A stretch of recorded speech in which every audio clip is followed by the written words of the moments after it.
There are many different types of vehicles in use today, and they all have to share the same roads.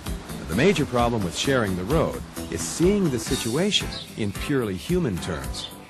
A driver gets in his car, and the car and driver become a single impersonal machine.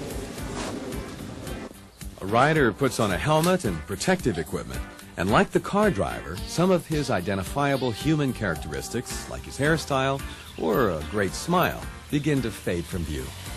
So it's quite possible that the driver will treat the rider on his motorcycle in a way that he'd never treat him face to face. And the way the car driver treats the motorcycle rider is important because in a collision, a rider is more vulnerable than a driver. Car drivers have a steel cage all around them. By contrast, the motorcycle rider has only his riding skill and basic protective equipment to depend on. But these very different vehicles share the same road. The most common accident between drivers and motorcyclists involves a car turning in front of an oncoming motorcycle. Even good drivers sometimes don't notice motorcycles or misjudge the rider's intentions. Motorcycles are much shorter and narrower than cars, so they present a smaller profile. If a driver is subconsciously expecting a motorcycle to be as long and as wide as a car, he may think it's farther away or going more slowly than it really is. The solution to this is to take the time and effort to look not just once, but twice, and yes, 3 times, to make sure just how far away the rider is and just how fast he's approaching.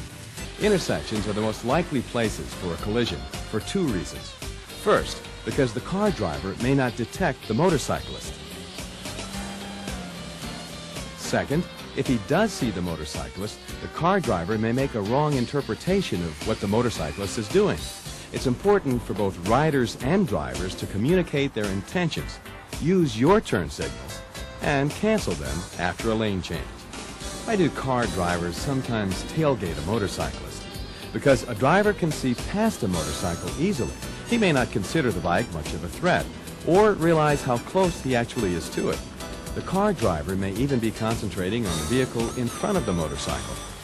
When following a motorcycle, allow at least a 2-second following distance. You work it out like this. Choose a marker that the motorcycle you're following is passing. For example, as the motorcycle hits the shadow of this bridge, count 1001, 1002 before you pass the shadow. That's your 2 seconds. Always look before pulling out. It's especially important to check the rear view and side view mirrors when backing up, and to look over your shoulder too.